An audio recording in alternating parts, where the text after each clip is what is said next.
If you're in Austin, you might grab some world-famous barbecue, take a tour of the Texas Capitol building, or spend an evening strolling down Congress Avenue. But the city also boasts another attraction that's not so typical. It's home to around 1.5 million bats. The interesting inhabitant is actually the largest urban bat colony in the world. Between March and November, the small mammals live under the Congress Avenue Bridge, sleeping throughout the day and awakening at night.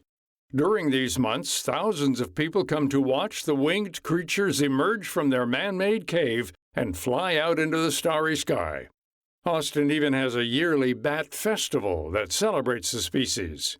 While the bats draw large crowds today, their home was not purposely built for them. It was created by accident, says Dr. Peter Alagona, an associate professor of environmental studies at the University of California, Santa Barbara.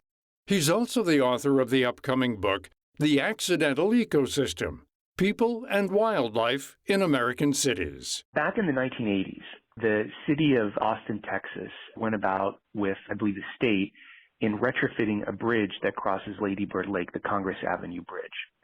And when the bridge was retrofitted and rebuilt, some spaces were left between joints on the underside of the bridge to allow the concrete to flex in different temperatures and essentially to provide the bridge with more strength given variable weather conditions. But it turned out that those joints that were left at the bottom of the bridge were perfect roosting places for Mexican free-tailed bats. There had been a lot of habitat loss of bat habitat in the caves all around that part of Texas. And so bats started to show up and to roost in the undercarriage of the Congress Avenue Bridge. And when the bats first arrived, some residents of Austin felt nervous about these unfamiliar neighbors. They thought that bats were dangerous, they carried diseases, they were pests, they should be eradicated. But over time, people started to realize through education, through research, through other kinds of public campaigns, that these bats actually weren't harming people and that they were kind of amazing, and in fact, that they were eating millions of insects, including mosquitoes, that swarmed around these areas at night in the summertime. And so today, people regard them as allies, as animals that are providing a service by eliminating insect pests in the community, and it's kind of the mascot of the city. The bats of Austin are just one example of a growing number of species that are migrating into urban areas. You might have seen this influx in recent years in your own community, possibly more deer, coyotes, birds, or another animal entirely. But you might be wondering, why are these species moving in now? To fully answer this question, we have to go back to a time before cities. Why did humans of the past choose to settle and start building in these areas specifically? If you look at where most of our biggest cities are located, they're located in areas that were convenient for harvesting natural resources. They were convenient for travel and transportation. They were often at the boundaries between two different kinds of ecosystems, land and sea, mountains and plains, freshwater and saltwater. New York is a perfect example of that, as a city that's right at the boundary of all these different kinds of ecosystems. Some of the largest U.S. cities today, including Chicago, L.A., Miami, and New York, lie near a body of water and have the right terrain, weather, and resources that create hospitable living conditions. Hundreds of years ago, these same areas were some of the most biologically rich habitats for species, but this all changed as humans ramped up development during the Industrial Revolution and eliminated wildlife. Green spaces turned to concrete jungles filled with shops, factories, and skyscrapers. Domesticated animals like cows, pigs, and chickens were bustled in for food production. For many years, cities were dirty and packed to the brim. And then there was this period, during around maybe the 1920s, 30s, 40s, when cities had fewer animals in them of any kind than really ever before. The wildlife had been driven out maybe decades or a century earlier. The domesticated animals had largely been moved out or brought into homes in the cases of dogs, many dogs and cats. And so there was this brief period when we had relatively few animals in our cities, and that created openings after World War II as cities became leafier, people planted trees, created more parks, did things like this. that enabled some species that had been existing at relatively low levels and people had been trying to conserve in the countryside to start to move back into, for example, new suburbs that were growing around many cities at that point. Today, U.S. cities are cleaner, have more parks and trees, and there are more conservation efforts in place to protect wildlife. Alagona says that cities also draw in a lot of resources that inadvertently attract species. Cities are packed full of food and water and infrastructure, places to hide and roost and nest, that many natural areas around them don't quite have on that level.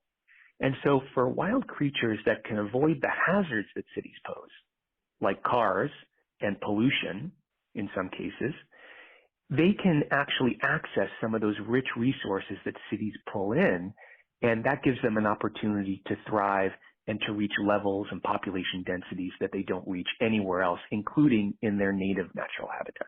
From eagles to sea mammals, there have been quite a few interesting species that have seen a resurgence in the last several decades. People would have not expected sea lions and seals when they were at their lowest population levels ever in the late 19th and early 20th centuries to rebound to the level they did and then to start showing up in every harbor around the country. And yet they did. And so now we have marine mammals that have returned to urban areas like harbors that would not have been predicted to do so. You know, in New York Harbor, people have started in recent years to see whales that haven't been seen in that area close to the city, in some cases, a century or more. Another big example of the evolution of wildlife is the prevalence of coyotes in modern urban landscapes. Dr. Stanley Garrett is a professor of wildlife ecology at The Ohio State University. He studies the urban ecology of mammals, and one particular focus of his is the long-term study of thousands of coyotes in Chicago. Garrett says that coyotes have adapted in many ways to the challenges that cities pose. They're fairly unique about this, so they have to actually cross roads. Even in some of the more natural areas, they still have to be able to cross roads and learn traffic patterns. And so they will figure out which were the best crossing points, and they'll understand traffic volume and traffic speeds, and they'll scale their movements according to that. The other thing that they do to try to avoid us and to make it easier to cross roads is they become more nocturnal as they move into the more highly developed areas. Across cities, coyotes typically hunt birds, rodents, and deer. In Chicago, they've helped keep some bird populations in check. Coyotes do help to control the population growth of certain animals that become nuisances for us, such as Canada geese, which become overabundant in cities. Coyotes are the only effective predators on goose nests, and so they're able to help control their population. And in a similar way, they are also predators on deer fawns, and white-tailed deer also become overabundant in urban areas because of the lack of predation. And so coyotes help to control their numbers.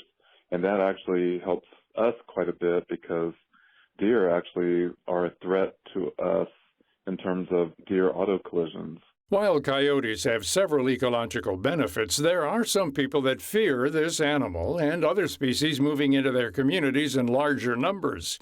Garrett says that it is possible to coexist, but the public may need to be more cognizant of certain things. Maybe not letting our pets run loose in certain areas at certain times of the year, or controlling our garbage or the food that we leave out.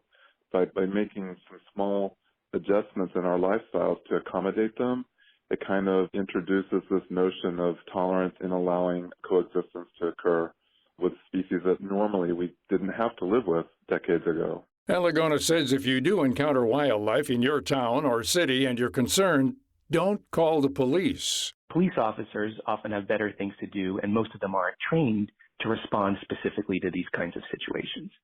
So calling Fish and Game, people who are experts in the field and who can assess the situation, is a good idea in that case. But if the animal is acting normal, if it's avoiding people, if it's just going about its business, then it's probably not a threat to anybody, and it's best to just leave it alone. And as a matter of fact, that coyote that you may be concerned about is probably out there eating rodents and other pests that people dislike having in their yards, gophers, things like that, and providing an ecological service to us that we sometimes don't appreciate because we think of them as a potential threat and not a benefit. For centuries before humans, animals roamed the same areas that we now call home. While they were driven out for some time, many species have returned and adapted to developed landscapes.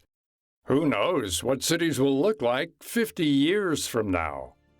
To find out more about this topic and our guests, Dr. Peter Alagona and Dr. Stanley Garrett, visit viewpointsradio.org. This segment was written and produced by Amira Zaveri. I'm Gary Price.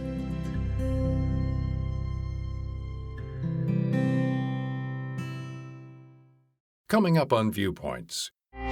What we need people to really think about is how can they build the skills that they need to maintain their emotional well-being for the long term. Shifting from reactive care to preventative care in the mental health space. Then, at this point, I think as prices continue to rise, we have to make more choices of things that we're going to buy, and more often, what are we going to live with a little longer than we might used to. The financial squeeze of inflation. I'm Marty Peterson. And I'm Gary Price. These stories in depth on your public affairs magazine, Viewpoints.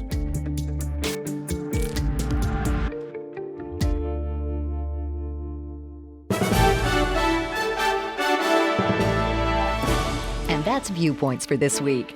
Follow us on Twitter, Facebook, and Instagram to learn more about upcoming shows and find a library of past programs on Apple Podcasts, Google Play, and Spotify. Plus, you'll always find previous segments and more information about our guests at viewpointsradio.org. Join us again next week for another edition of Viewpoints.